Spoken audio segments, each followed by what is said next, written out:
Ladies and gentlemen, please take your seats. Please take your seats.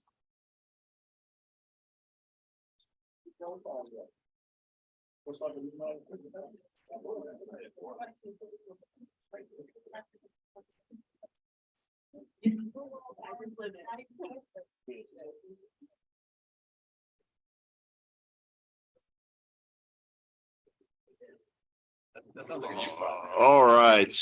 Thank you very much.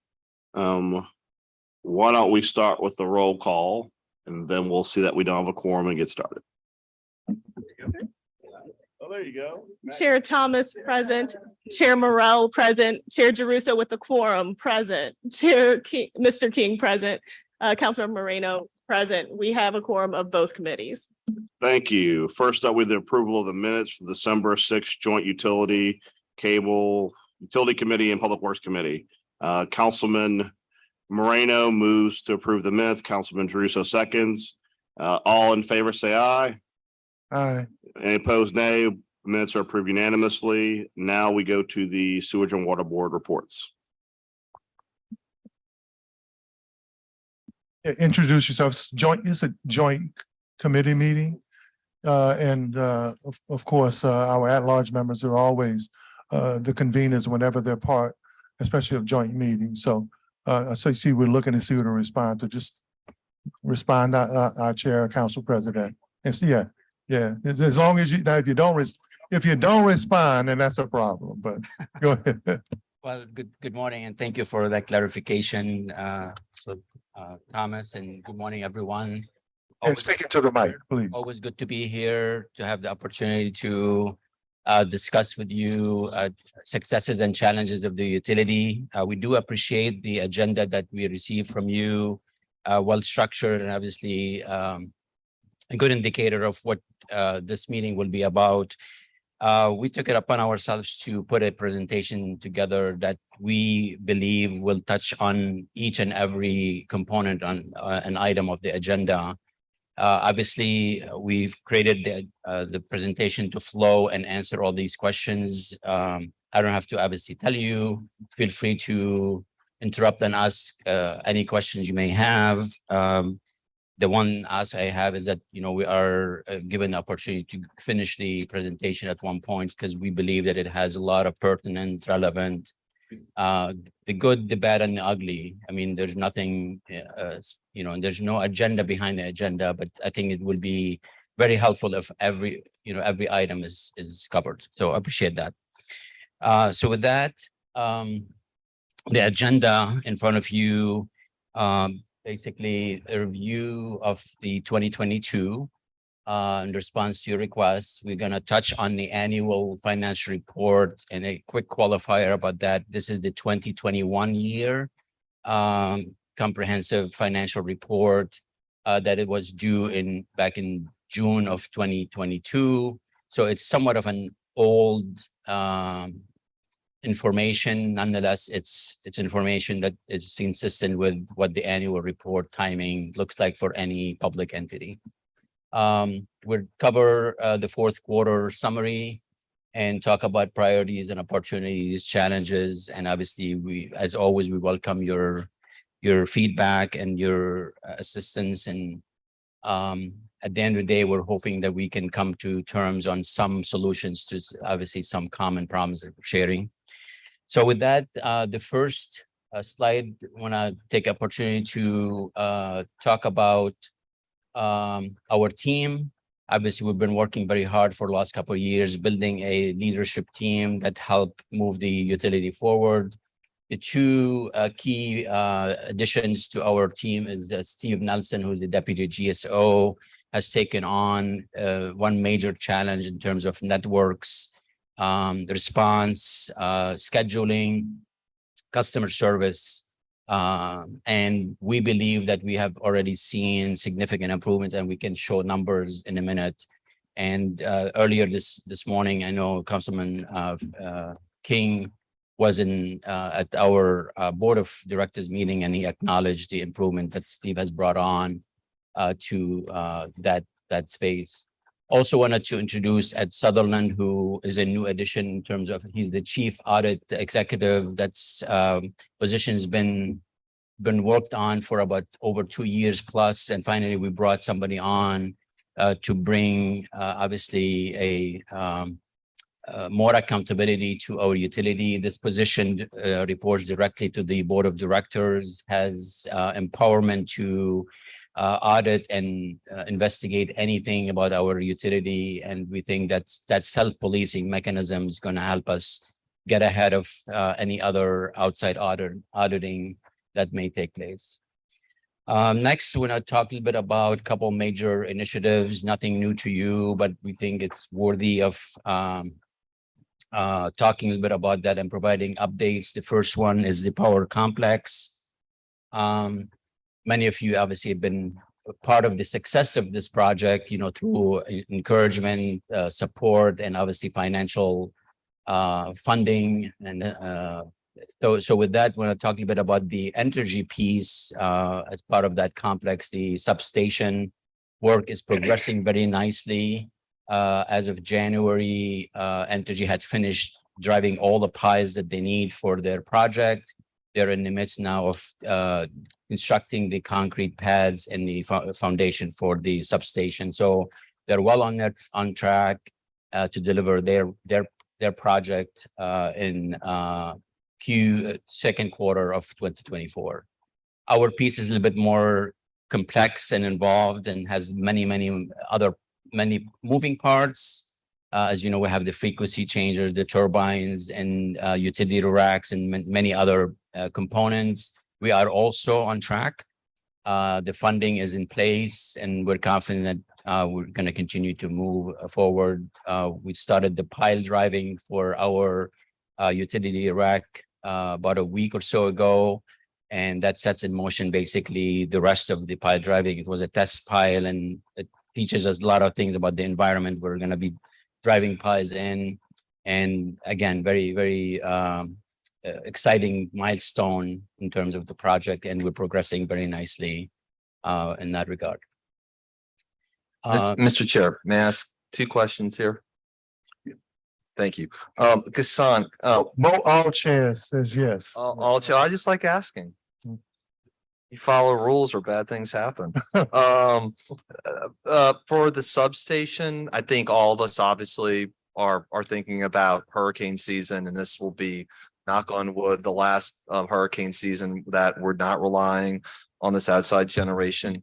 Has Entergy told you that the substation will be finished before June 1, or is second quarter anytime in the second quarter 2024? I believe June 1 is the contemplated deadline for their Okay. delivery. So yes, they're on track for that. Okay, great. But it needs to be pointed out, just to in full transparency, that our pieces to allow the substation to be usable is in Q4. Right. So that means there'll be a lot of commissioning of many of those components, making sure all the bugs are taken care of, so it's the operation is smooth. So while the substation is there, it will not be usable for that hurricane season. Okay. Okay. So we're looking at, in other words, the substation will be online at some point, but to get all the connections in place, it'll be third or fourth quarter in 2020. That's correct. Toward the tail end of the hurricane season of 2024, a lot of interfacing, obviously, and we want to make sure we're building a reliable operation there. So it's dependable, because once we switch into that modern system, we're gonna decommission obviously what we currently rely on. Okay. Which is a good segue into the right side of that slide. We are in a very good, stable place today in terms of power. We have redundancy, we have capacity. We have capacity that exceeds any peak demand at any given time in the contemplated future. So again, it's a good place to be for the city, but we're not allowing that to be obviously a deterrent, and we're going to stay the course and not learn from our past mistakes and know that these systems will continue to be fragile and will fail us at one point. So we're staying the course, but as a bridge gap, we're in a good place. And then the other one, that I know the mayor was integral and as well as the board is T7. Is that still online for 23 or 24 being installed as well? Absolutely. T4 will be online in 2024. I don't have the exact T7? T7. Yeah, Absolutely. yeah, you said T4. So just, I see the camera there, so I want to make sure you get it. Yeah, get it way right. behind. T7 will be delivered. Obviously, the critical path item would be the pad and obviously the connectivity piece to make it usable. So all is contemplated to happen in 2024. And it's good news on the power. Thank you. Absolutely. Thank you. The next key project, as many of you know, we've already launched the project. So we're on our way implementing the smart meter program that will bring obviously automation to our data collection relative to water consumption.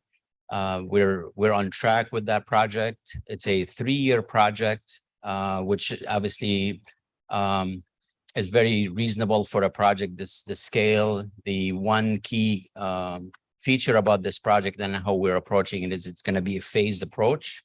So once we build the common elements such as the network, the towers that allow us to speak or receive numbers or reads from the meters and deliver them to where they need to go in order to provide or create a bill. Once those components are created, the meter swapping will happen in intervals or by routes. And once a route is complete, it will be ready to be switched on to the automated phase, and they will enjoy all the smart meter features associated with that. So, not everybody has to wait the end of the 3 years to enjoy the benefit of the smart meter program.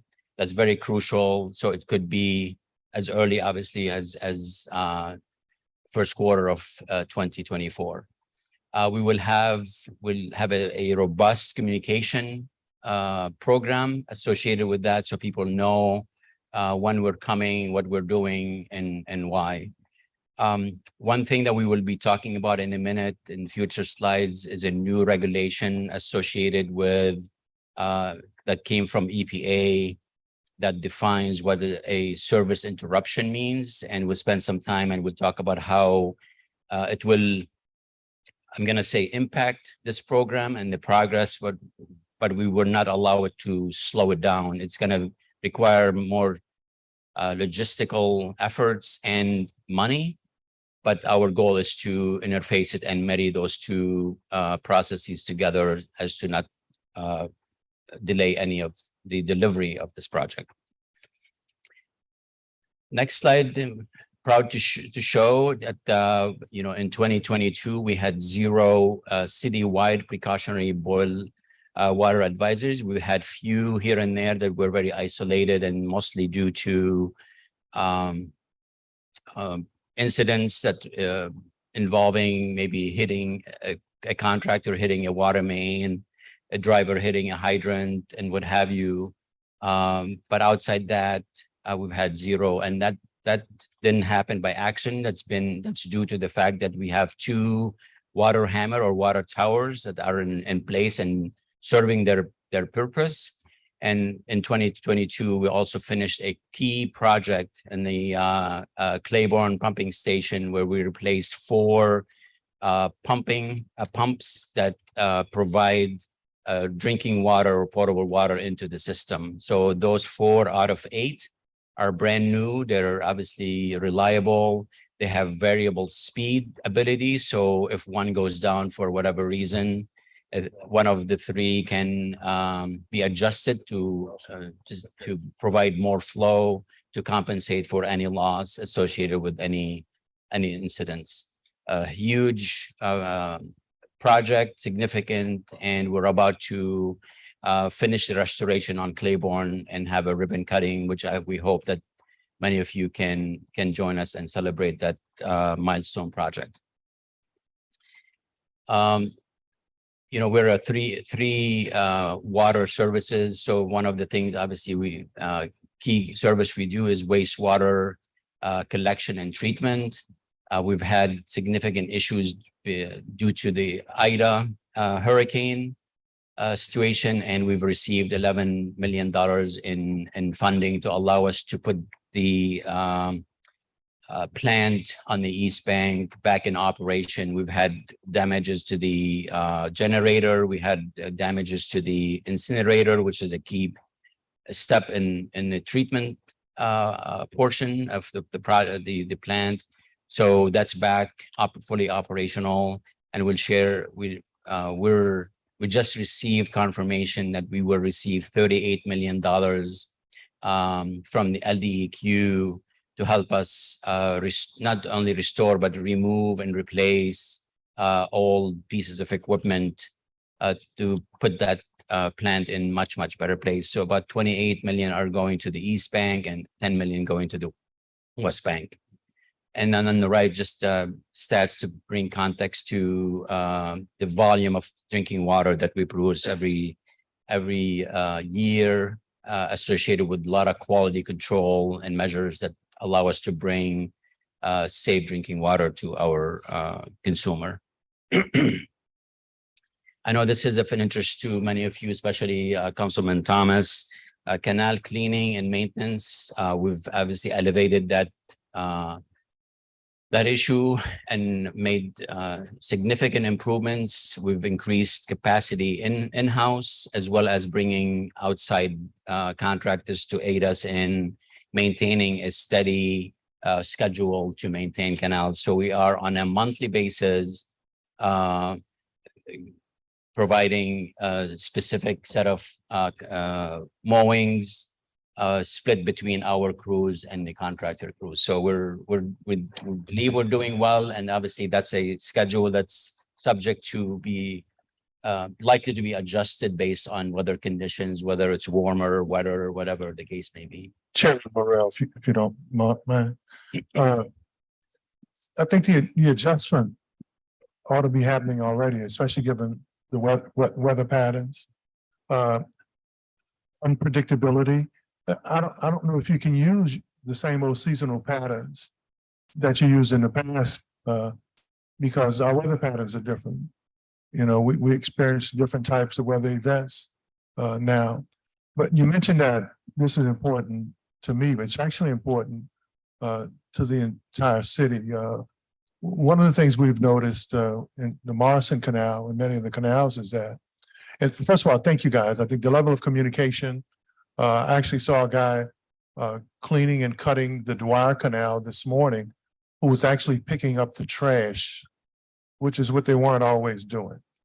But heading into our rainy season, one of the bigger problems is because they didn't pick up the trash and remove the debris, and in the past, they didn't also rake up and pick up the grass. We have about 2 more feet of canal that we can't use. Can't be used.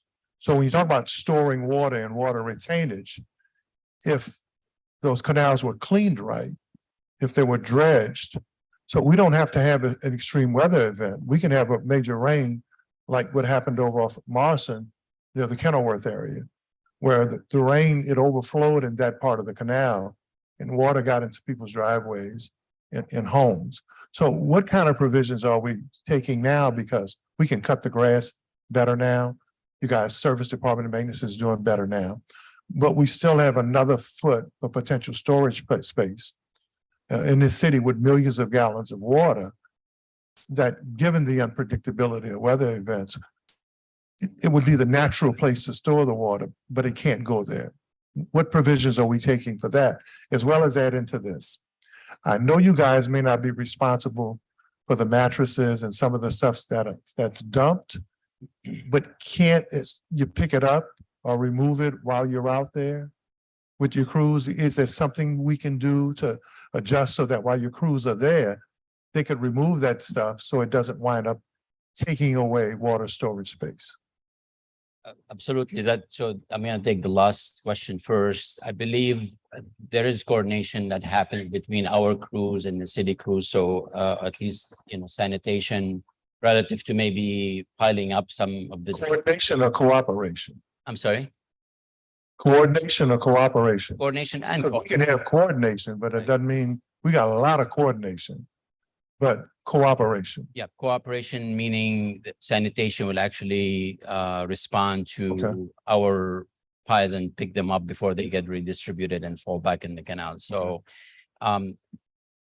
I can tell you that we're having issues with cooperation, and I trust that they were not, but I will revisit that and make sure that, I mean, it's very key that we don't end up absorbing the responsibility of picking up trash, you know, mattresses and what have. We don't have the capacity. It will obviously take away from the capacity to mow and keep our canals clean on the inside. Even though it winds up in your canal. Well, again, you know, our job is to collect them. Okay. But in terms of where we would haul them and what have you, there may be a lot of things that happen in the field that we would absorb that, but I don't know that's happening. And it's all I want. Thank you. You guys have been absolutely wonderful. But the collection of debris affects the collection of water. Especially heading into the season we're heading into now. I fully understand your point. Right. We are helping our cause by doing more. Okay. But if I can tap into other sources that are meant or designed to do that, I think that would be our first recourse. And worst case scenario, we are not going to allow mattresses and shopping carts to end up in the canals, because that will impede flow. It will clog up our screens. Well, it used to be cars, so Yeah. we're improving. As a matter of fact, we just discovered a car today that was somehow made its way into one of our canals. So how do we get rid of those other 2 feet? So that the dredging, I mean, another very key point, you know, cutting is one thing, but dredging requires a lot more work, Okay. more effort and more money, which we're obviously challenged doing. So we try to do the worst. I mean, we prioritize and do the worst canals. We're not able to be on a cyclical maintenance schedule Right. to stay ahead of it. But again, it's one of those priorities that need to be addressed, but other higher priorities take away the resources. Budget Chairman Jeruso is here. This is an important point, because I think the ultimate example about how we resource or how we take care of stuff is what happened here after Katrina. If the Corps of Engineers in Congress had approved an additional $300 million to give us a levee system we needed, they would have saved 70-something billion. So for another 300 million, because they didn't adhere to the Landrieu request for the $983 billion levee system, it wound up costing them $72 billion because they tried to save a couple $100 million. So I just don't want to get caught in between here, that because there's some extra cost or extra effort to dredge those canals, that we don't wind up with flooding or weather event where the water can't be stored or collected, because that's potentially a real issue. It is, yeah, certainly if it doesn't get addressed. So I mean, point well taken. Okay. And the challenges All right. remain in terms of what priorities and what we can do and when. I don't want to belabor it, but I think we need to be on notice that we need to take a look at how we maintenance and dredge these canals to prepare them for water collection, not grass and debris and dumping collection. So Thank you. yeah, I appreciate the feedback, and certainly appreciate the acknowledgement that we have improved and you're seeing better results. And you Absolutely. know, obviously, Ron is in the room and he's done a tremendous job. Well, Ron is one of the great communicators. man. Absolutely. And obviously, I'd be remiss if I don't mention Dave Capel, who has made that as a priority on our behalf and Right. delivering a better service. you. So, wanted to spend the time to talk about our ability to find money and funding to help us with key projects throughout. In 22, we were able to collect $460 million worth of funding, external funding that relieves obviously the system dollars from that obligation. Obviously, key one is the $275 million we got from WIFIA, which is an EPA loan that help us stay on track with our consent decree as it relates to our sewer collection system. So we're very, very proud of that accomplishment. Equally important is the $41.5 million we got from LDEQ, from the state revolving fund, to help us leverage and enable us to get the $275 million. So that's the overall amount exceeds $500 million in expenditure. So again, very, very great source, allowing us to stay ahead of schedule in terms of the consent decree, among a few other funds that help us with the power complex. Obviously, the city's funding and support in the amount of $52 million has been more than crucial and critical to allow us to buy the 3 frequency changers, obviously, to show the substation is usable for us. $40 million in capital outlay. I know many of you have been involved in making sure that did happen, and we are very, very thankful. And a new funding mechanism that we're enjoying now is the fair share dollars managed by the IAB Infrastructure Advisory Board that manages that fund and gives us approval of where that money can and should go. So that had been a game changer in terms of allowing us to deliver on and start projects that we couldn't otherwise. Federal and state funding efforts in moving forward, we're looking about $82 million in applications. Like I said earlier, we got a word on a commitment to give us the $38.9 million from LDEQ to support the wastewater treatment plants. So again, very exciting. So now we enter into the another phase to cement those dollars. So they're probably a year away, but nonetheless, they're there for us to get. We are definitely looking at the SRF dollars relative, supported by IJA to help us with lead service line replacement program. Any money that is there to help us with that program will be critical to allow us to be ahead again in that very critical project. We do what we can connecting with our community. These numbers speak for themselves. A lot of conversations, a lot of meetings with our customers.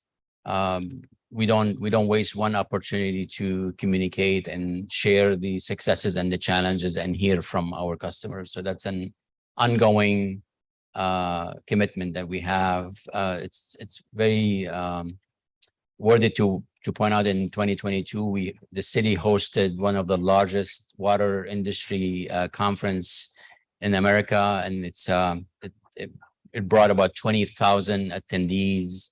And we showcase some of the things we do, and we learn from our industry leaders and colleagues. So it was a very, very good and successful event. Touched a little bit on the annual comprehensive financial report.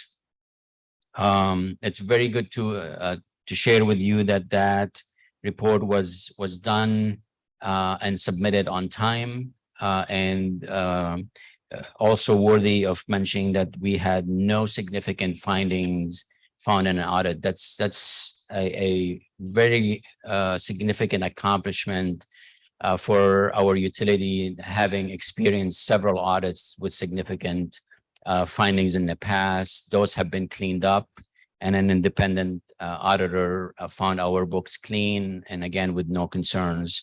So we're very proud of that fact, and obviously our commitment to have that be the norm for us. Just a few numbers in the bottom, just reflecting what the audit discovered and identified. Moving on to the fourth quarter report. I know this is a very key area of focus for many of us. We have been working very hard and diligent on cleaning up our accounts. So this, I think, speaks more or reflects more accurately what is owed, what the customers owe us versus not the good debt versus the bad debt. And in this case, we have broken down by residential, multifamily, and commercial, and the total amount owed is $57 million. And obviously, the most challenging one, which we refer to as a bad debt or doubtful accounts, is the $31 million that's owed, associated with closed accounts. That is a very challenging area. That's little effort or little we can do about in terms of collecting that money, because people move on. They know exactly what they're doing and they just disappear. We bring collection agencies to assist us with collecting some of the money, but the efforts have not been very fruitful. Couple key things we're doing in terms of that arena. We're hiring additional folks to help us with collections and managing accounts. I'd be remiss if I don't also mention that today in the room here we have the customer service team who chose to be here to be supportive of our presentation to you. A lot of kudos go to them for upping their game and doing everything to do right by the customer. One strategy that we're implementing is the bad debt write-off. Rather than having a 2-year threshold before we write a debt off, we are going to be doing that on a 6-month basis. So it will be more regular and will clean up the books and will reflect more plausible debt collection and more realistic. So that is something that you will be seeing, and the numbers will start going down accordingly. Sticking with the customer experience and what we're doing about that, we currently actually those numbers as of the last quarter of 2024, we had 2,700 bill disputes. They were down by 18%, which is always a good thing. Disputed amount really is less than 2% of our overall accounts, very consistent with industry standards. And then you can see the metrics associated with the bill disputes and how long it's taking, and what our goal for 2023 looks like. In terms of billing escalation, as many of you, we've created a team that addresses those situations that linger, that are not managed by our frontline customer service agents. And we have been very successful, obviously managing those, resolving those. And those, you see the percentage of ones resolved. And we think that is a key step in preventing some of those cases to continue or needing any administrative hearing. So that's obviously something that I know many of you pushed us to do, and I think it's paying dividend in a significant way. The billing process, it's important to note how to differentiate. There's the actual collection piece, the meter reading. There's also the actual interfacing with the Cogsdale system to produce a bill, but also then the third piece is the delivery, printing and delivering that bill. So we've recently had issues with the actual bill prints that obviously delayed the delivery of some of our bills. That issue has been resolved. We have a new contract with an outsourced billing printing services that will take away any of the reliance on very, very antiquated equipment that we've had to rely on for many years and causing us a lot of issues. So that's one key step in the process that's been resolved. To address the first piece, the data collection, as some of you know, we have started a new process to capture 100% of the reads of all our meters by splitting the routes in half and focusing on reading 100% of half of the population of our meters in 1 month, estimating the next month and reading the same meter the following.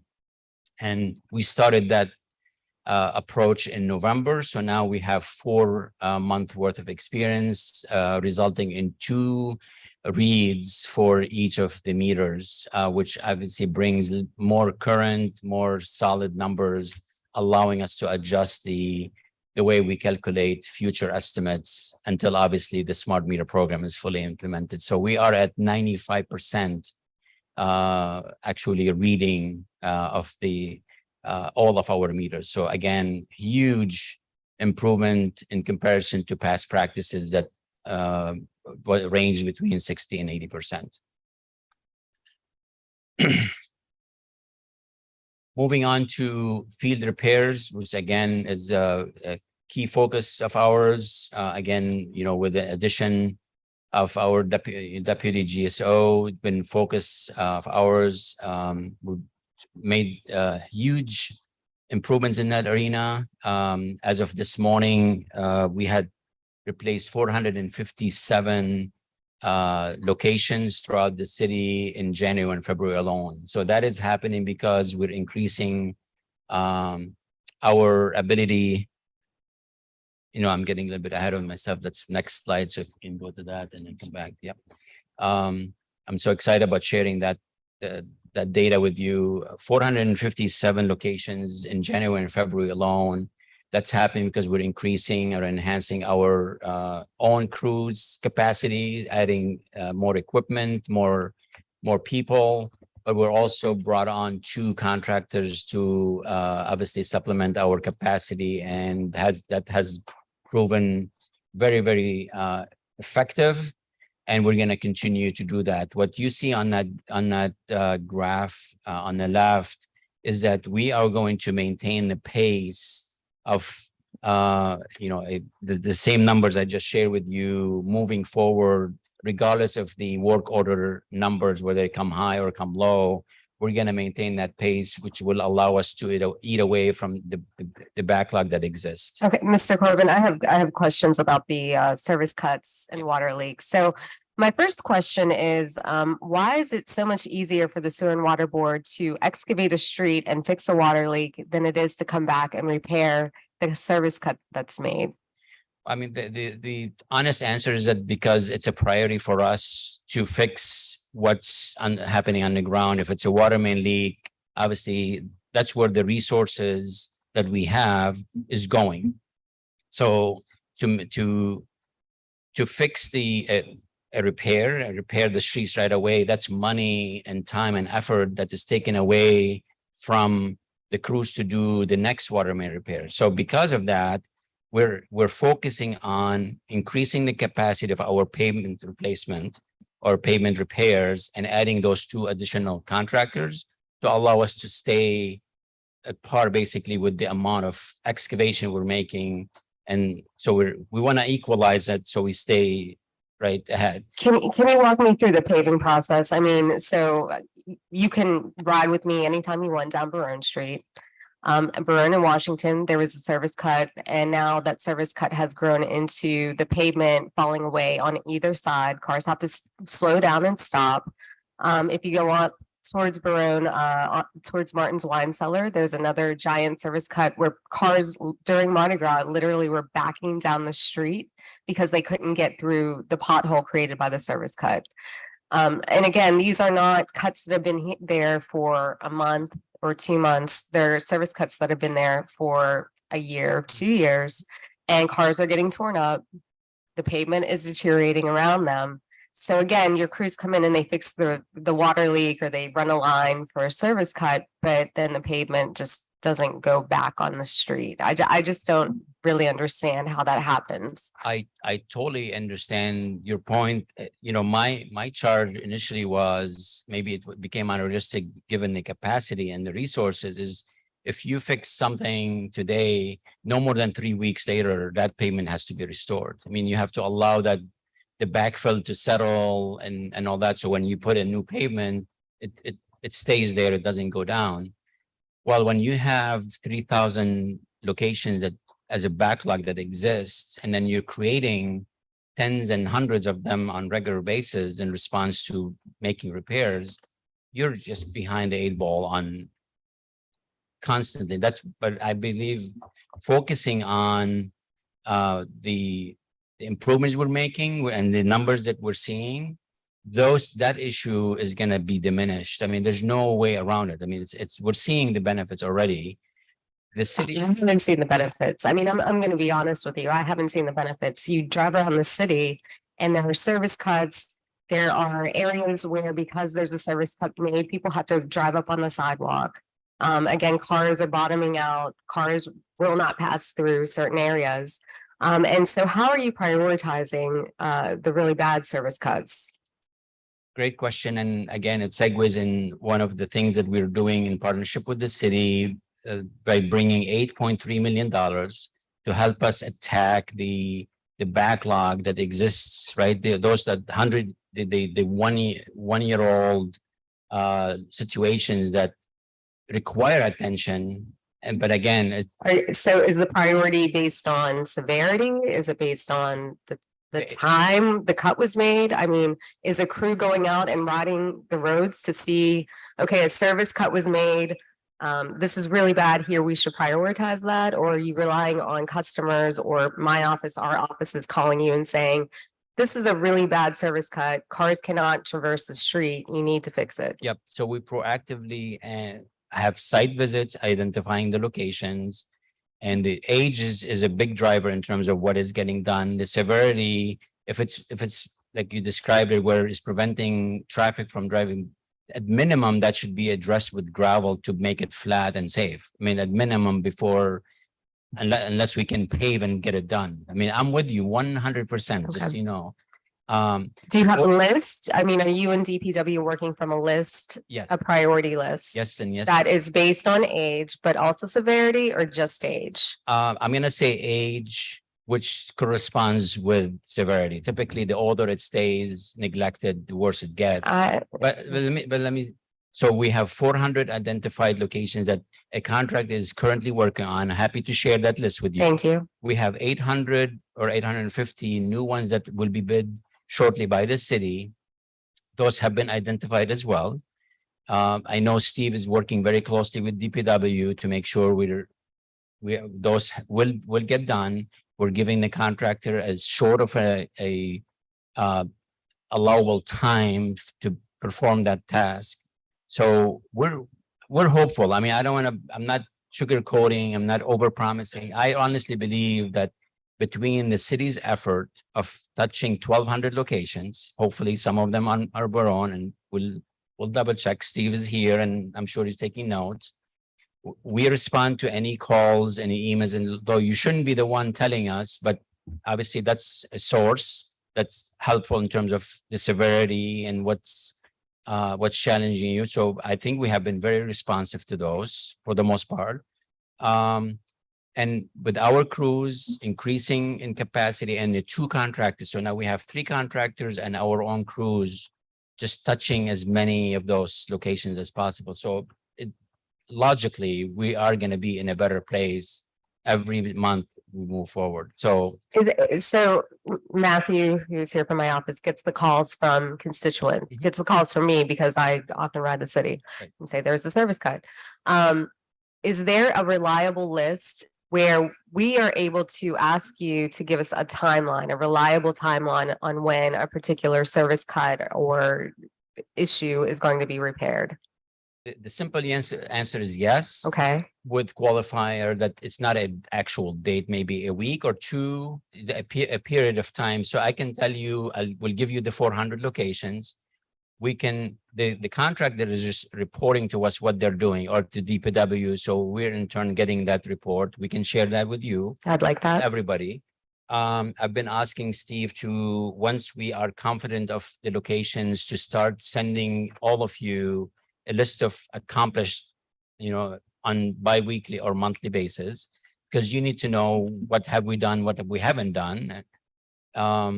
So I think the picture looks much, much better than we have looked in the past and what we look today. I honestly believe that. I have a technical question, and this is related to service cuts, but kind of off track. If a business springs up or a residence is built, and they need a service cut to tie in, do you charge that new business or new residence for the service cut, or do you and the city just eat that cost If we cause the cut to do the work to connect? to allow a service, whether it's sewer or the repair is on us 100%. Yes. Okay. If they had a plumber, which is unlikely to cut through, then if they did the work, they're responsible. But I would say virtually always it's on us if we provide that service to restore the payment that we cut. All right. How often do you all or representatives go to neighborhood association meetings? Because we go all the time. As often as we are allowed, as we are invited. If it's not me, it will be somebody on my team who will be there. I share that with the board of directors. We love doing that because it gets us the opportunity to explain what we're doing for them and then hear their issues firsthand. I mean, it can be a better way to have a great rapport with our customers. So if you have any imminent meetings that you'd like us to be there, just please share and we're happy to be there. Okay, I have another question dealing with sort of service cuts and repairs. How do you notify customers of a water shut off because of a service cut or repair? Is it like Entergy where you get a text? Do you put up flyers? What is the notice procedure? We don't have the technology that Entergy uses in terms of notification yet. In terms of a surface cut, if we're doing one surgical cut to repair something, typically it's a communication with one or two impacted residents. Our biggest, and if we have a major closure and we know who's being impacted, typically on JRR project, we have a designated team that will inform anybody that we believe will be impacted. Once in a while, a resident or a premise may fall beyond or outside what we think is the impacted area, but in fact they are impacted. So that obviously not desirable, but it happens once in a while. Our biggest challenge is when a unscheduled work happens because a water main is hit or breaks, and then we have to, urgently, obviously, create a closure to isolate that break so we can repair it. So obviously the first priority is to manage that piece, and then we can notify people kind of simultaneously, but usually it's the closure happens before we are allowed to notify folks. So I just came from a ribbon cutting from Crescent Care, which is a medical facility that serves the LGBTQ plus community, other folks. And they said that their location on 3308 Tulane Avenue this morning had no water without notification. And so they had to shut down their clinic. And the director said that this is like the fourth time that this has happened. So, I urge you, and I have her information to get in touch with her. But again, when medical facilities or medical places are having their water turned off and they have to shut down services to their clients, that's a problem. So again, notification is critical. And I've also texted with DPW about this to see if it's on their end or your end. But I really urge you to get with Entergy, which seems to have a pretty good system of notifying people when there's going to be a planned outage. They notify our office and we put it out there. So if that's something that we need to work with you on, I'm happy to do so. But again, I think the notification issue where water is suddenly turned off, especially in the case of schools, medical facilities, other service organization, we have to fix that because it can't continue to happen. Thank you for the feedback. The technology is coming, part of the smart meter and the customer portal that would allow us to be as good as, if not better, in communicating in advance. So sure, and unless I know the circumstance that led to the unfortunate situation this morning, I will obviously spend time assessing what happened. So it's unfortunate. It shouldn't happen.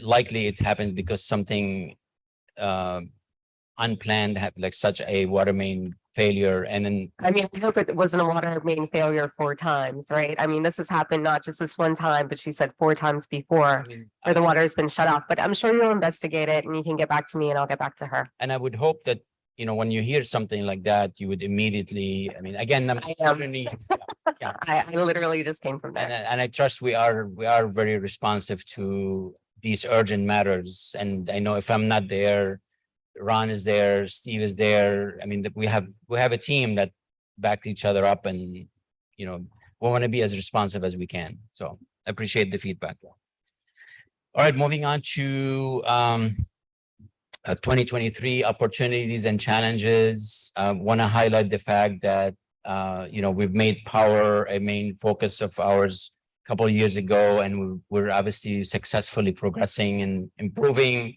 that area. Now the focus for 2023 is drinking water, and we believe that it's time to bring attention to our ability to produce, where it's no doubt in my mind, it's good, clean, above standard water. But the time has come in terms of start projecting, and then we'll be talking a bit about new regulations that will force that issue and bring it to the forefront in terms of future investment for the city. So we're about to launch a master plan associated with that project, and we're also working on a lead service line inventory consistent with the lead and copper rule regulations that comes from the EPA regulating all water utilities in the country. So to be a little bit more specific about the lead and copper rule, the one regulation that pertains to lead service lines, which is very important, obviously, topic for the city, is requiring any city or municipality like ours to create an inventory of all the lead service lines that exist in the city. And that project has started several months ago. We're progressing. We're on track. We are doing a lot of relying on machine learning to create a model that tells us where the lead lines are. And again, we're very confident we will satisfy the requirements by having not only the inventory, but also another requirement of having a replacement plan for those lines by the deadline, which is October of 2024. There's also another rule that will impact undoubtedly the smart meter program delivery. And that has to do with the a line disturbance. And the definition of that is any interruption of service will require the provision to the consumer or the household with a protection against a spike in lead level in the water, which means we have to provide every time we replace a meter, that constitute a disruption in the line, which will require us to provide a pitcher that will serve as a filtering mechanism for lead for 6 months. That's an approved pitcher. So the logistics of how do we swap the meters, how do we provide the pitcher in advance?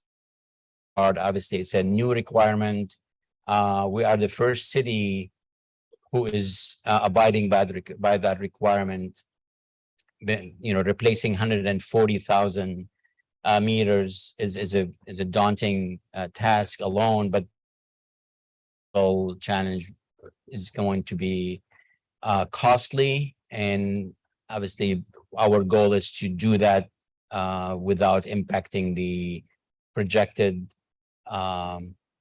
timeline that we created for the project. So stay tuned. We'll have to fill you in a little bit more about what we plan to do and how we're going to do it. So, but it needs to be obviously publicly told that it's a new challenge and we will take it on and we'll address it. In terms of our finances, obviously, we're bringing as much money, outside funding as we can to address immediate needs, specific projects. But if you look at our finances as it stood in last quarter, our revenues obviously are fairly steady, constant. And if you look at the number that those revenue, they comfortably address our day-to-day operation, our debt service, but it does not in either the sewer or the water in any significant way address any of our capital needs. So the only project that we're currently doing truly have been funded by outside money that while will continue to be utilized, cannot be sustainable and cannot always be relied on. So just wanted to show you the challenges why water mains break, why we have so many leaks is because we haven't been addressing these infrastructure needs in any proactive and, you know, at a level that they require. So just a snapshot, obviously it tells a very, very dire picture in terms of what the future looks like. But we're relentless in terms of optimizing money from wherever we can grab it to address priorities as we see them. So just as like the power complex, for example, is a good project in terms of, you know, minimal system funding, but a lot of outside funding. But we cannot replace a water main purification plant, water purification plant, relying on outside money, for example. So just wanted to share what the future looks like and, you know, our concerns about our financial stability and meeting the needs of our neglected infrastructure system. I mean, it's just a fact. It didn't happen yesterday, it didn't happen to, you know, the year before. These are years of, you know, minimal replacement of water mains, for example. So Hassan, can I ask this question? Yeah. So on the sewer side, there's more debt to be paid off. On the water side, there's less. Does that mean there isn't bonding capacity available at all on the water side? And you're tapped out as far as you can go from a bonding perspective? That's accurately stated. I mean, the lower number, I guess, number reflects an inability to sell bonds on the water system side. And more, as you see, the sewer system is in slightly better condition in terms of need and in terms of, you know, closing the gap, so to speak. Obviously, the water needs is much bigger. Okay. In terms of obviously you asked us to report on the current billing policy that was stated by City Council. We wanted to update you on specific items, all the components in it. I can tell you that, you know, we're comfortably complying with 4 of the 6. The 2 that are outstanding continue to present challenges for us. The first one is forfeiting payments for missed billing cycles. I don't believe we are able to deliver on that without further conversation and maybe clarifying the intent, what area we're trying to fix. I mean, the way it looks now, it's not only punitive to us, but it's also punitive to 2 other agencies we collect money on their behalf. If I forfeit a bill today, I'm forfeiting sanitation fee. I'm also forfeiting what we collect on behalf of the LDH for the safe water fee for each bill. All right, can I respond to that? Because I guess I have a couple concerns. So one is, for now, a billing cycle is defined as 25 to 35 days, which means Sewage and Water Board is supposed to bill people on that kind of cycle. So in theory, one should have a bill within those 25 to 35 days, number one. And then number 2, to Sewage and Water Board's credit, the agency has said we can't necessarily read bills every single month. So we're going to toggle back and forth between estimated read and actual read. So that way we get as close to the actual as possible. It seems to me that two things happen if you don't do that. Number one is, well, maybe three. One is Sewage and Water Board isn't finding its own policies if a bill goes out 3, 4, 5 months down the road. So that's problem number one. Problem number two is Sewage and Water Board then increases its own AR as a result of that, which then makes lending and all those other things more challenging, and those numbers have trended. And then number three, the customer then has to bear the burden of those bills that are so delayed. And honestly, that's I think that's the real problem at the end of the day, is if your bill is supposed to be, again, $100 a month, and then you get something that's been delayed, and I'm not going to pick an egregious example, but let's just say for 3 or 4 months, instead of $100 bill, you have a $300 bill, a $400 bill. That's not fair either. It's not fair at all. I'm by no means, I think the delaying a bill is acceptable to us. And obviously we want to make this issue moot by being more timely, more current, more accurate. In the case of somebody receiving a multiple billing periods all at once, we work very diligently with them to ease the burden in that case, and enter a payment plan to smooth out that obligation over several months, because it shouldn't have happened, but if it does happen, there's a ways to navigate through it and make it more reasonable for our customer. I'm not aware of any agency, drinking water or any other utility, that forfeit a bill because it's delayed. I mean, we have an agency that provides power here. I don't think they're subject to anything. They actually, to correct you, Aaron, what's that timeline? There is a timeline with Entergy where if they do not submit a bill, It's 6 months. 6 months, that's correct. Let me jump in on there, Joe. But I do think it's important to add a point. At what point does a customer lose the right to appeal a bill? What's the timeline? Where a customer can no longer appeal a bill? It is 90 days, correct? If 90 days elapses between when a customer receives a bill, if that bill is incorrect, if 90 days passes, they can no longer appeal said bill, correct? Okay, yeah. Okay. I think that certainly this requires a conversation, but I would think that if 90 days is good enough for a customer to lose their right to appeal, I would think something like 90 days would be appropriate. That if a customer gets, I think that it's appropriate that if 90 days is an appropriate number for a customer to lose their ability to appeal, that should work for this as well. But we can have a conversation on that. I think that's an ongoing issue.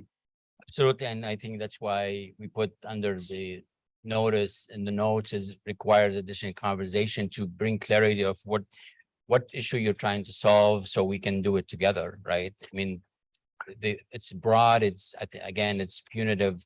Your approach or your argument sounds very reasonable. I mean, what's good for the goose is good for the But gander. yeah, and I can add actually kind of a specific example on how when you're trying to, sorry to interrupt you, Councilman Druso, I'll go back to you in a second, just because I think this one particularly, it affects me and your cousin. So I'm going to give an example. Go for it. So I don't pay the bills in our household. My wife does that. So I noticed that in October of last year, I had about 120% increase in my bill in 1 month. And then after October, it went back down to the usual amount. Well, then come February, I've got another 120% increase, 130% increase in my bill.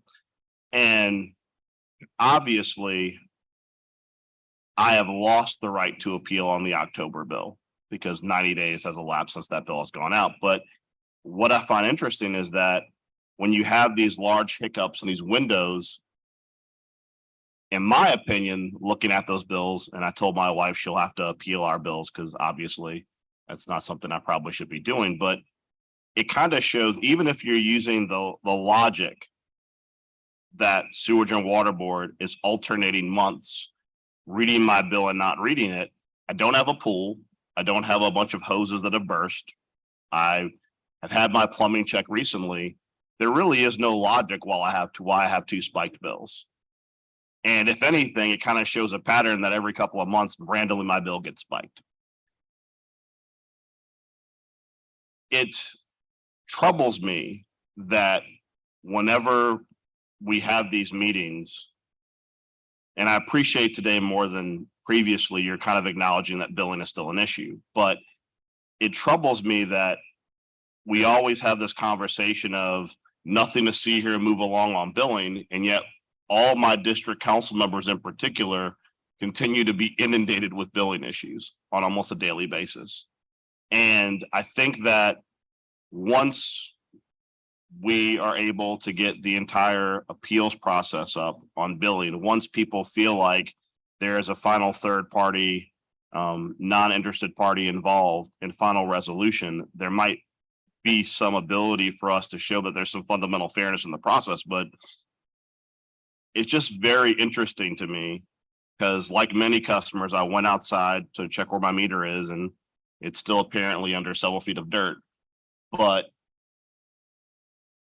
despite the fact that we're told that there's alternating reads and not reads, I think it sometimes troubles customers that when they go to try and access their own meters, there's no evidence it was read.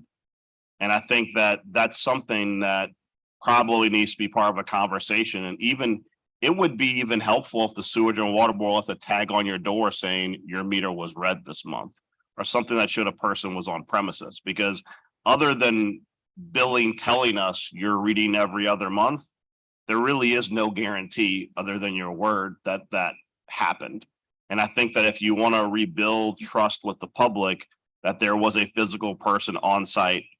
In my case, I don't check my meter, but maybe the dirt fell back in on top of it, who knows? But if there were a door tag, for example, on the door saying, hey, someone was on property and read this month, you would at least have evidence that someone actually was on the site. And that might alleviate concerns that the every other month is actually occurring. Sorry for that tangent, Councilmember Druso. I return the floor to you. I'm sorry. Yeah, no, Can I address that? yes, quickly? please, Mr. Corbin. Obviously, we are as good as our best meter reader, doing their job honestly and as told, as instructed. So can I stand here and say that they're all 100% perfect? No, I can't. But because of that, we have, lessened the number of reads that were required to enable us to have a more capacity to read. But also we added a layer of quality control by adding supervisors who are randomly visiting the sites that are claimed to be read to verify the reads and make sure that we are doing what we're supposed to do. So there's that additional layer of quality control. Hopefully it will bringing us better results. But to your point, if somebody doubts that we're doing that, your suggestion is valid, but I don't know if it's how feasible in terms of capacity.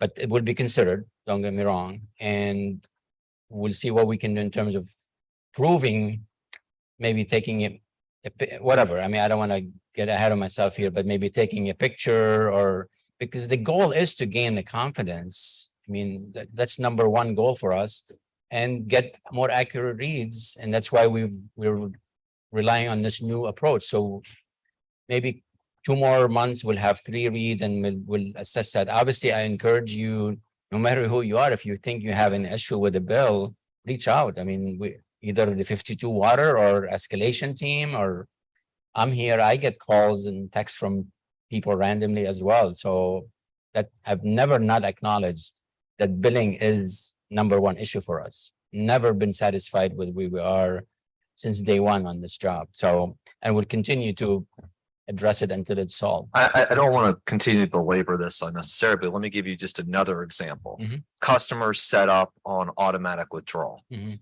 They really are not paying attention, right? I mean, or paying less attention, Yeah. like you get the physical bill in the mail. So again, under a scenario of you don't get a bill for 4 months, even if you put them on a payment plan, A, in their mind, I'm paying my bill regularly. B, now they've got to interface with sewage and water board to figure out how it's going to be done. And then C, I'm now paying twice, basically. It means what you owe originally, but it's also the prospective of what I have to pay every month. So if it's the $100 that I'm supposed to pay in March. Now I got to tack on another 50 as part of the payment plan. So, I mean, again, I'm willing to talk about this, but I think the problem is, and I do think Sujin Water Board has gotten better about it. When we first got in the office, people were not getting bills for like a year at a time, and we're trying to pay. But I just know that you do have people who will skirt the system, and I'll be the first to say you'll have people who cheat, but then you have people who are automatic withdrawal and they candidly aren't paying attention. And then you have people who just probably don't think about it. And I want to find that balance where Sewage and Water Board is getting paid what it's owed for the water and sewer treatment that is happening, but at the same time, not being punitive to the customer too. Right. I think needs to be said, we believe that not delivering a bill in timely fashion is wrong. And having a bill that is 3-4 months worth is a burden. But it doesn't change the total amount owed. And that's why we look at how do we make it easier on you to absorb that, that spike, even though you didn't pay the last 3-4 months, that's money stayed in your account, so to speak. But we smooth it out the best we can in order to alleviate some of that burden. So, I mean, we understand that it's not ideal, but we also try to make it, do right by them for wronging them in the first place. But forfeiting, I think, is in a place where we are financially challenged, is. But one could also argue and incentivize the Sewage and Water Board to send out the bills on time too. I mean, that's the other piece of it is, I have an incentive to go to work so I can get paid. If I don't go to work, I don't get paid. Yep. So same thing for Sewage and Water Board. Like, hey, if the bills aren't going out, we're not going to get paid. So we got to make sure the bills are going out on time.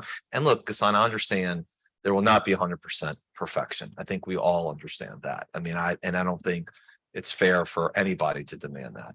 But what I do think is it's fair to have predictability and consistency when it comes to something like billing. And I appreciate very much the acknowledgement that billing has bedeviled the agency for such a long time. At the same time, I think we're trying to create atmospherics to nudge making sure that there's best practices both for the agency as well as for customers too. And it's worth noting that March 30th, there's a task force meeting to talk about, obviously, this particular issue. So hopefully we'll have a more opportunity to kind of reach a more reasonable outcome. And so we're able to deliver on what you want us to deliver. Perfect. Thank you. So, and again, it was quick minute on the other requirement that we're challenged by is that, the 20% bill increase, we don't necessarily believe that it always means there is something wrong with the meter. It could be a function of many other variables that we routinely address and manage without needing to go out and inspect. So for that requirement to require us to go and visit every meter, one, I don't think we have the capacity to do it. It will add a burden and a cost that may not be needed. So if we have the ability to talk about that and in what cases we can or we should, and we probably are already, I would love to have that opportunity for, Renee and his team to explain what we do and how we do it. So maybe it matches your desire. Just the way it's written now, it's just too broad and too burdensome. I'm happy to have the conversation. I guess one of the things I would like to know in preparation, so that way nobody's surprised on the 30th, is if you go to Councilmember Morell's house because his wife is challenging the bill, can somebody say in advance, this meter is 30 years old? In other words, that we know that the meter has reached a point of natural obsolescence.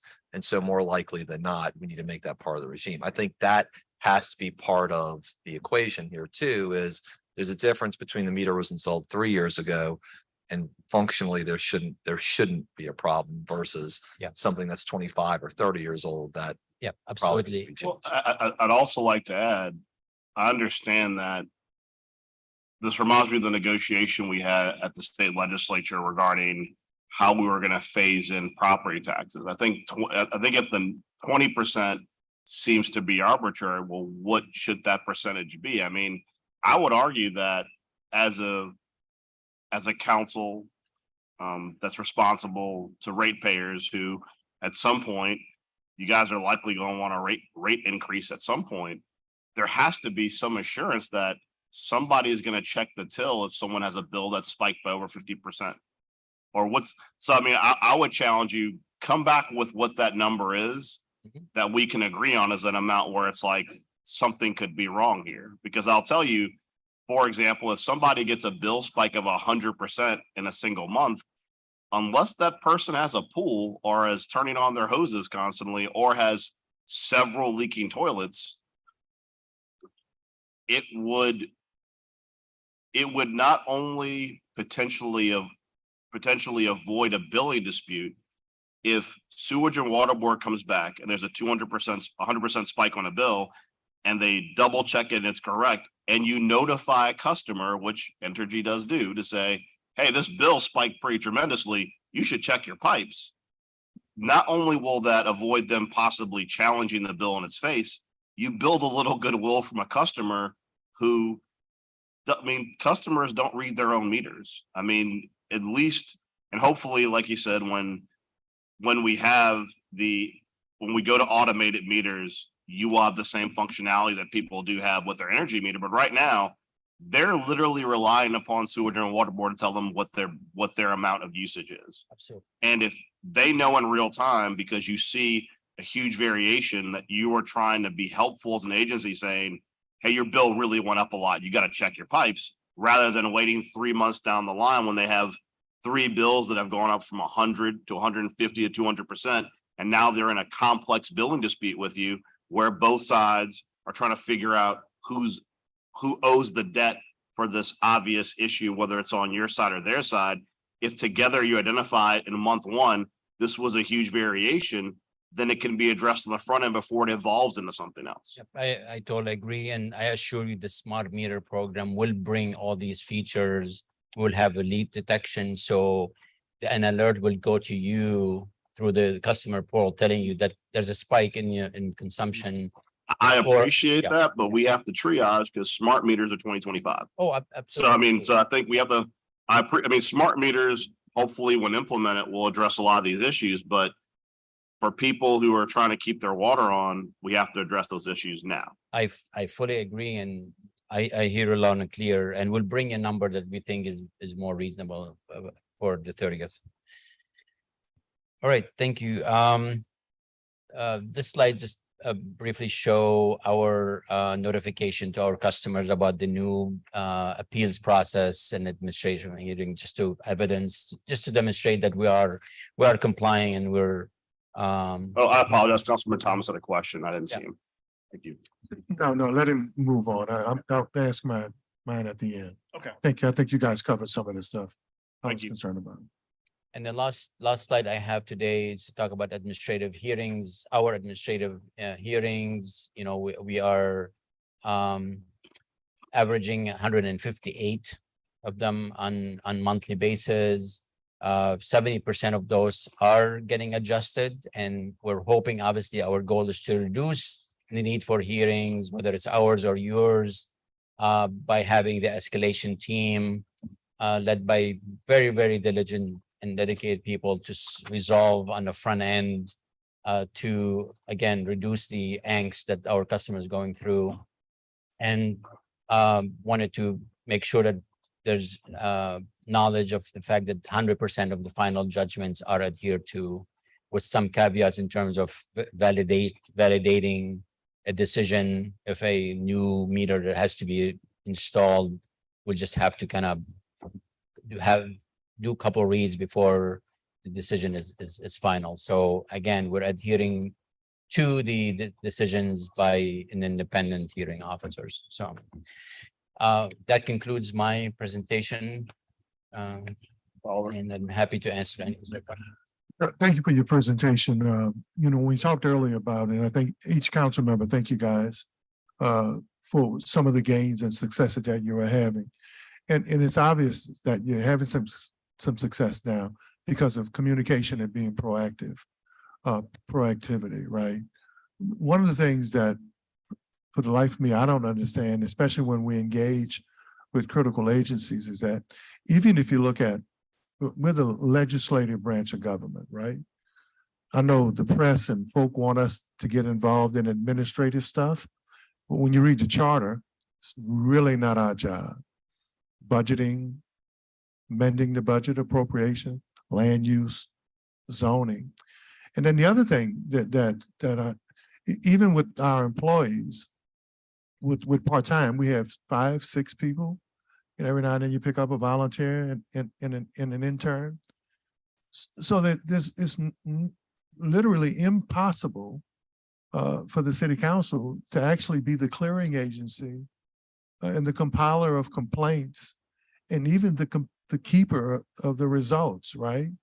So when you look at what we do in terms of getting it from the constituents, I don't understand. It would seem to me like with legislation and what we do here, I wouldn't expect Sewage and Water Board to let me know what legislation or any other agency I would need to address an issue that falls under my job description. But it seems like increasingly more, and and I can only kind of manage things from what was to what it is that we're consistently telling agencies and departments what's happening under their agency, their job description, and their department, right?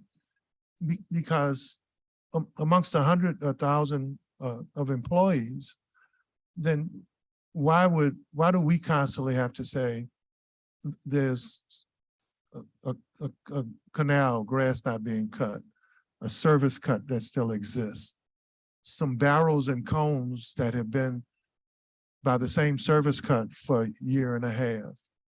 It would seem like each agency, and not just your agency, would maybe have somebody following the work order, following the billing. And I've had this discussion before about billing. If I'm in billing and I see Ghassan Corbin's bill has gone from $90 a month to $9,000, why does Leslie Harris have to call to say, oh, wow, could we help Mr. Corbin? His bill is $9,000. It was $90 a month for 20 years. It seemed to me it would be easier if someone in the agency would say, hey, look, let's check this out. This is kind of abnormal, And I think, and the success you're having now is because of a level of proactivity. And I think we can even do better, to be honest with you, because why you want to wait on me to tell you what you need to fix with your stuff? Yep. Our goal is for you to get 0 calls on our behalf. Okay. I mean, unequivocally, I don't want any of you to get any calls. And I would never tell somebody to call you before they call me. I mean, I make my number handy to anybody and everybody. And, obviously I apologize for the level of involvement that you're forced into. Obviously it reflects some of our shortcomings, but our goal is to become better and better so you do not have to get involved. Okay. I mean, that's the ultimate goal. But I don't know if you will ever stop somebody wishing to call you before they call me. I mean, I've been in this business No, for many years. we're not trying to stop the calls. You expect the calls. You want to, it's that level of government that's kind of close to, because folk call us from everything from the dog catchers to the school board to the Right. state to they called me about Joe Biden the other day, right? But the issue is, if you get it first, couldn't there be a way to say, hey, look, Councilmember Harris, we got calls about stuff in your district. These 10 items. Guess what? We've taken care of 5. 6 are off your list. That level of being proactive, I think, would help all of us. And then come budget time and increased time, and I can have a whole list of those things that each agency took care of before we had to let you know it needed to be taken care of. Just a thought. Yep, I hear you. Councilmember King. All right, thank you, Council President. I have 2 questions or 2 comments. First, I want to publicly thank Ms. Birch, Mr. Nelson for their quick responses to all the customer service emails we get. And to Councilmember Thomas' points, we get a lot of emails and calls, and from everything from the dog catcher to the school board, and having somebody on the other end of that sewage and water board email to take some of that pressure off of us goes a long way. So thank you for that. Grass cutting. Spring starts next week. I know between Algiers and the east, it's over 40 something miles of levees and canals to cut. So is there a plan, a proactive plan to address that? Well, I would argue with you that spring already started. Well, At the least past weather-wise. 2 So, days yeah. been in fall. I mean, the warm weather obviously crept up on us, and we had to adjust and respond to that. So we do have a plan. We have a monthly plan.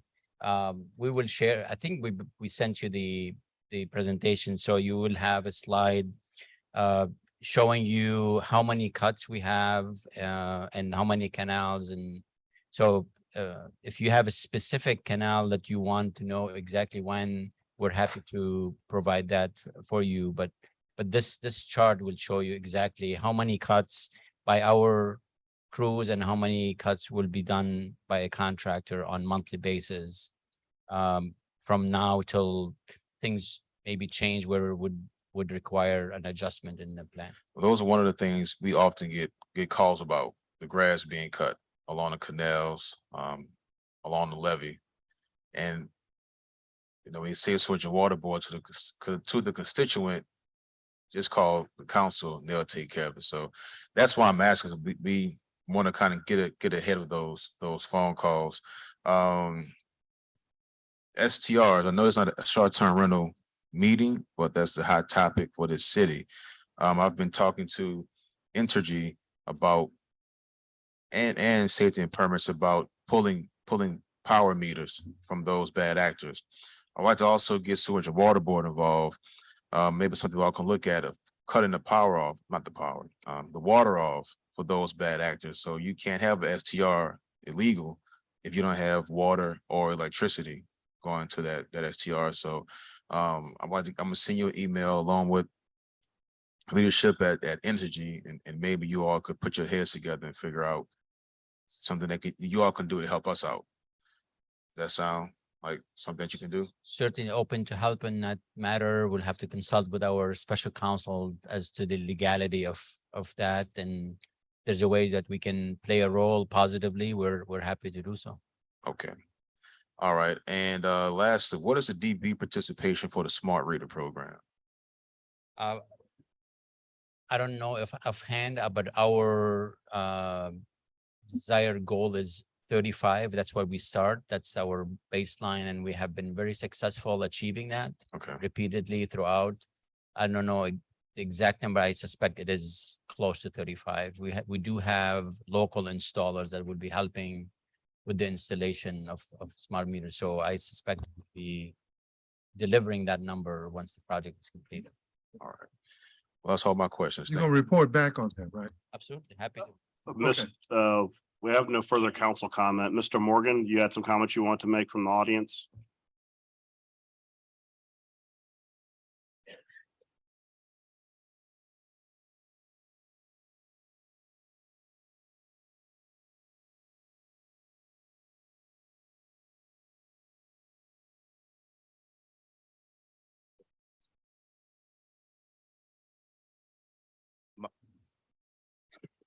Good morning to your councilmen and everybody in the house. The issues that I come to address about the billing. The water bills of the people are high. Every day, everywhere where I go at in the city, south, east, and west or north, I hear complaints from people about the water bill. And also the canals. Don't let them fool y'all.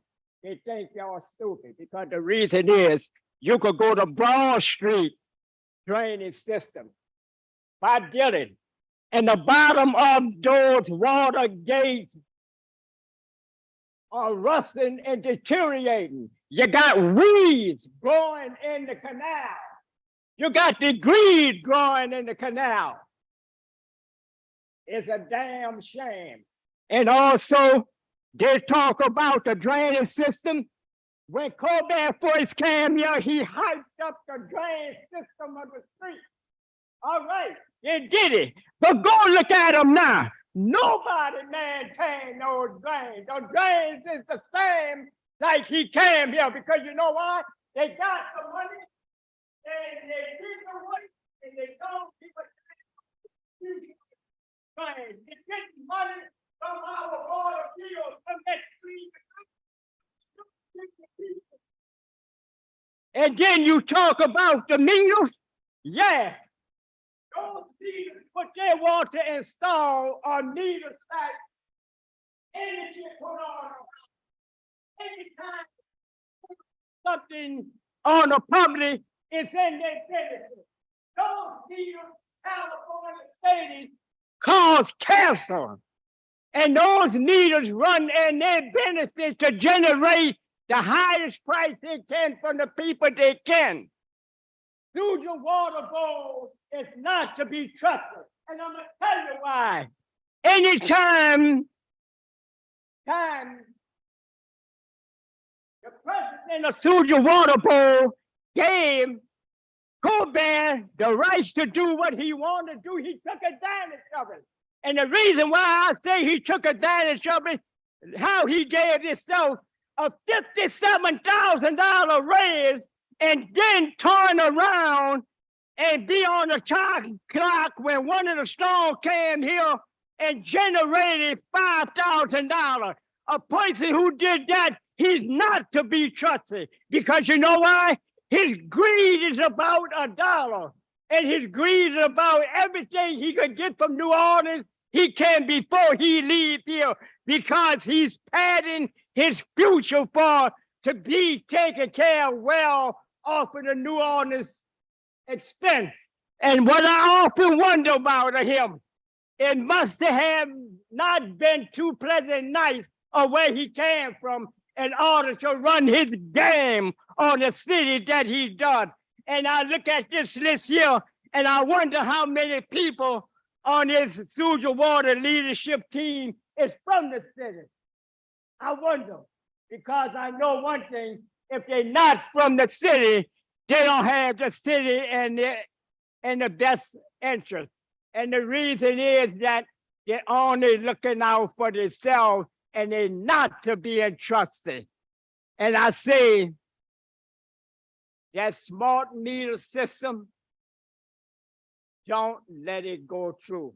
And they're not reading those meters, because people in my neighborhood, when they see me on the post, show me the bill, say, look, Mr. Morgan, they don't even read the water bill. They're lying to y'all, and they're not to be trusted. Also, one thing I wanted to address to y'all, I went to the school board meeting, and I found out a lot of buildings that they are not using. They want to know what to do with them. And I stated to them when I came to this council, stated many times, industrial art should come back to the school. And the head lady that be on television addresses the meeting every day. She said, you're right, and we're going to look into it and make it reality. But this what I'm showing you here. This is a letter that I'm going, when I leave here, to going right to the president, Joe Biden, and asking him to support her to give a percentage of those empty buildings to the schools system for industrial art. And also I listened to and seen all these figures that they come here trying to bullshit y'all with. But the saddest part about it, I don't see, and many people in Black areas say they don't see no progress of the water being drained in the city in their area.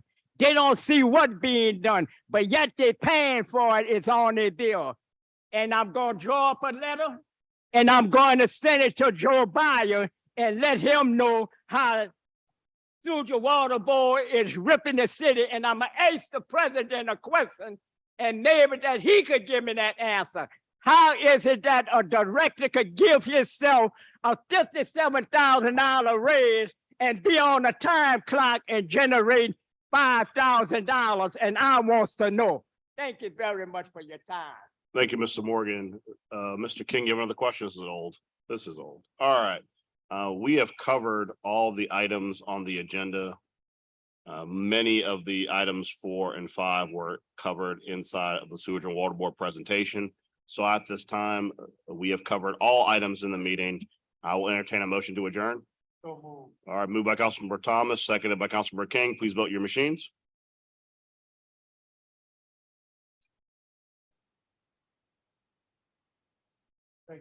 Thank you for your attendance today. Have a Thank great you day. very much, Mr. Gorman.